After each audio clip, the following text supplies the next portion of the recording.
Bonjour à tous, aujourd'hui c'est Noël avant l'heure sur Caradisiac puisqu'on vous propose l'essai d'une des sportives les plus affûtées du moment, la toute dernière McLaren, la 650S, et vous allez voir que pour une fois, la grenouille, elle n'est pas française.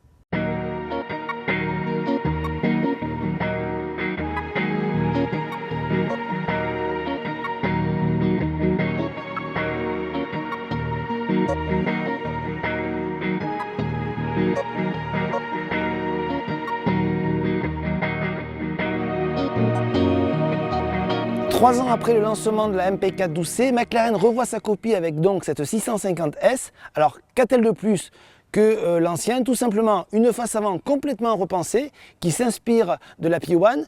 Aussi quelques modifications au niveau du profil. L'arrière par contre c'est strictement le même que la MP4 12C.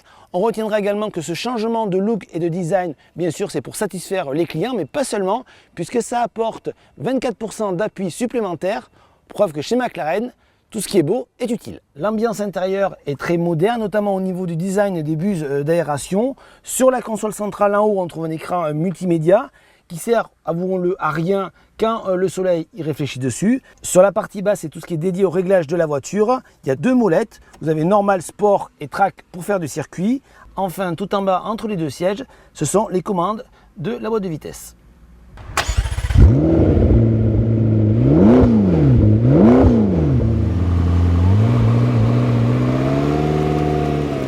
Pour concevoir cette 650S, McLaren va partir de zéro puisqu'ils ont repris les bases de la 12C, à savoir qu'on retrouve toujours la structure en carbone ainsi que le V8 3,8 litres biturbo implanté en position centrale arrière, mais celui-ci a été constamment retravaillé puisque maintenant il développe 650 chevaux, c'est 25 de plus qu'auparavant, et surtout un couple de 678 Nm, c'est 78 Nm de plus également qu'auparavant. Donc vous l'aurez compris, un moteur maintenant qui regorge de couple à tous les régimes.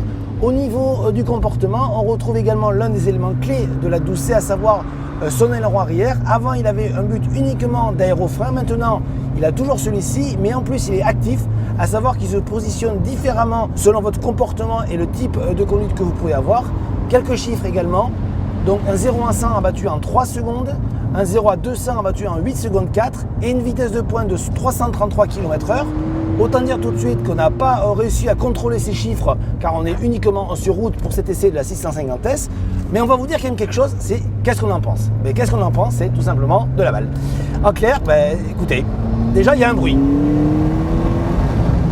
Le V8, c'est pas un V8 Ferrari, on est bien d'accord, mais il a quand même un bruit très spécifique, très agréable, et surtout au niveau de la tenue de route. Perso, j'ai jamais conduit une voiture aussi efficace. Quelle que soit la route, la voiture est rivée à la route. Ça bouge un petit peu l'arrière, donc ce qui est assez amusant, mais surtout c'est super efficace. Vous passez dans des allures en virage, j'ose pas le dire parce que je serai en prison, mais vraiment, en plus, une direction précise. Elle manque un petit peu de consistance pour être honnête selon moi, mais globalement, c'est franchement à la hauteur d'une 458 chez Ferrari.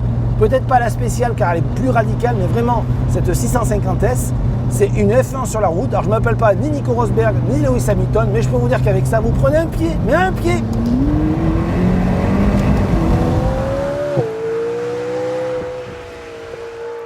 La perfection automobile n'existe pas, mais ici on s'en rapproche. Alors bien sûr, exploiter pleinement cette 650S sur route est impossible. Son terrain de jeu favori, c'est le circuit.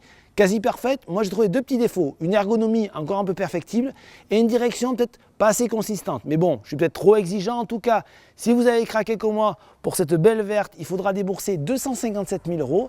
Donc voici un petit message personnel, patron, c'est quand que tu me remontes?